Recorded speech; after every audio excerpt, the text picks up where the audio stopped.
Bismillahirrahmanirrahim. Baiklah, kita akan meneruskan kembali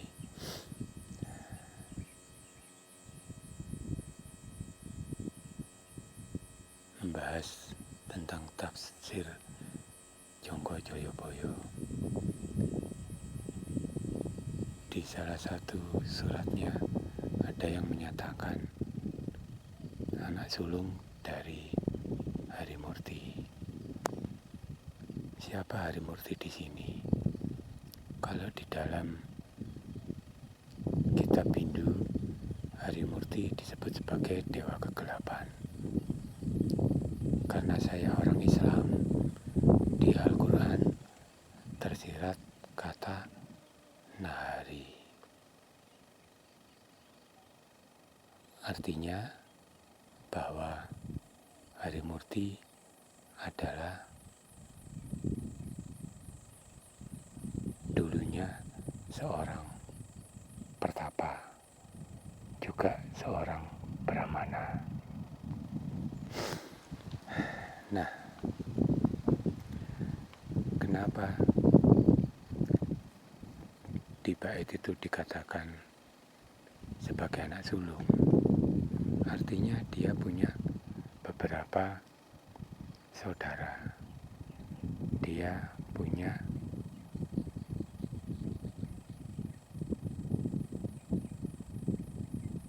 kerabat dari ibu dan bapaknya. Tapi dia menjadi orang yang tersisih karena kemiskinannya.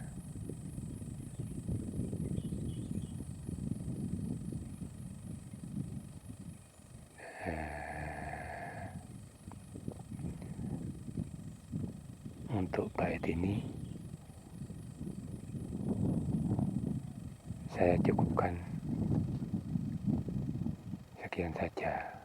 Satu saat akan kita bahas. Untuk bait selanjutnya, di sana disebut sebagai perang tanpa bolo. Artinya bahwa dia akan bertarung sendirian, tidak mempunyai bala tentara, baik itu jin, setan, ataupun yang lainnya. Dia akan perang sendiri. Siapa pelindungnya? Pelindungnya adalah Tuhan semesta alam, Allah, Tuhan yang Maha Esa. Jadi kalau ada bait yang menyatakan bahwa Satrio Piningit itu bala tentaranya Gendruwo, setan, jin, Banaspati, dan sebagainya, itu adalah bait kebohongan. Untuk selanjutnya kita bahas juga tentang Sinisian Wahyu. Apa yang disebut Sinisian Wahyu? Sebenarnya Sinisian Wahyu itu sama dengan Sabto Palon yang mempunyai wahyu karena dia adalah Semar. Kalau di dalam Al-Quran tersirat, bukan kamu yang memukulnya, tapi aku yang memukulnya. Mataku adalah matamu, mulutmu adalah mulutku, telingamu adalah telingaku. Itulah salah satu yang tersirat di Al-Quran mengenai Sinisian Wahyu. Itu juga kalau di kitab-kitab Jawa dikatakan sebagai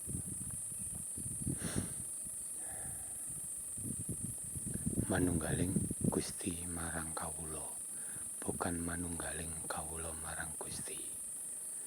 Kenapa kok ini terbalik? Suatu saat pasti akan saya jelaskan.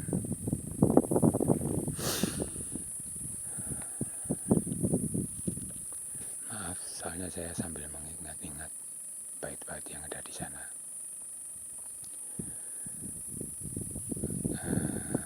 Ada bait lain lagi yang mengatakan bahwa senjatanya Trisula Weda. Apa yang disebut Trisula Weda di sini? Sebenarnya Trisula Weda adalah juga perlambang. Dia menguasai dasar dari beberapa agama. Maka dia akan menjelaskannya di sana.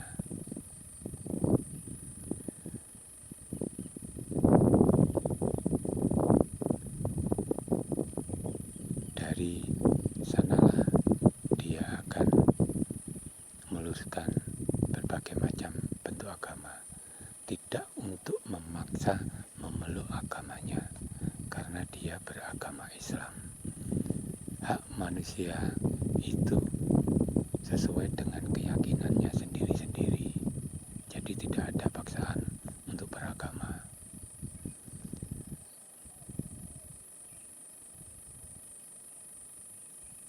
Selain itu, karena saya tidak membawa buku, tidak membawa kitab, saya melakukannya berdasarkan petunjuk Sang Piningit.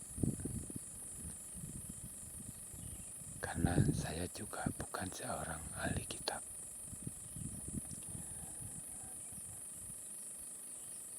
Dia seorang yatim. Mungkin itu tidak ada di dalam Serat Jongko Joyoboyo, tapi memang dia seorang yatim.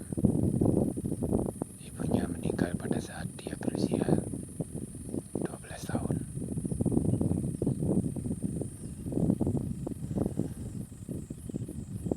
Oke, sekian dulu. Terima kasih. Nanti kalau ingat saya akan sambung lagi. Assalamualaikum.